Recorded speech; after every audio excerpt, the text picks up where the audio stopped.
রোজা রাখা অবস্থায় আপনি বেশি বেশি জিকির করবেন। কি করবেন?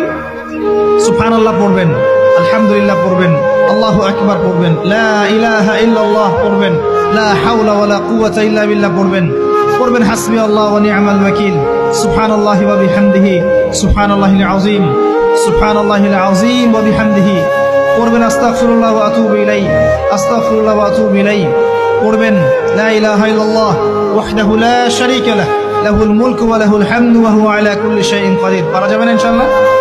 বেশি বেশি পড়বেন। আরেকটা কাজ করবেন, প্রতিটা কাজ নবী সাল্লাল্লাহু আলাইহি ওয়াসাল্লামের সুন্নাহ মাফিক করার চেষ্টা করবেন। সুন্নাহ মাফিক, খাচ্ছেন তার সুন্নাহ মাফিক, টয়লেট করছেন তার সুন্নাহ মাফিক, ঘুমাচ্ছেন তার সুন্নাহ মাফিক। সুন্নাহর বইগুলো আছে না বাজারে, কিনে নিবেন, কিনে নিয়ে দেখবেন প্রতিটা কাজ কিভাবে করলে সুন্নাহ হবে। এই কাজগুলো করতে গিয়ে আপনাকে গভর্নমেন্ট বাধা দিবে, বিশ্বের পরাশক্তিরা বাধা দিবে, আপনাকে কি কেউ পিটাবে এগুলো করলে, জেল খাটাবে? এগুলো আমাদের ব্যক্তি স্বার্থের ব্যাপার, ইচ্ছা করলেই করা যায়। এই ইচ্ছাটা আল্লাহ পাক আমাদের অন্তরে জাগ্রত করুন, আমিন। একটা কাজে কথা বলবো, নর্মালি আমরা ফরজগুলোতে বেশি ফোকাস করি, ফরজ ওয়াজিবে। রমজান মাসে সুন্নত মুস্তাহাবে ফোকাস করতে হবে। রমাদানে একটা নফল আপনাকে ফরজের নেকি দিয়ে দিবে ইনশাআল্লাহ, রমাদান একটা সুন্নাহ আপনাকে ফরজের নেকি দিবে ইনশাআল্লাহ।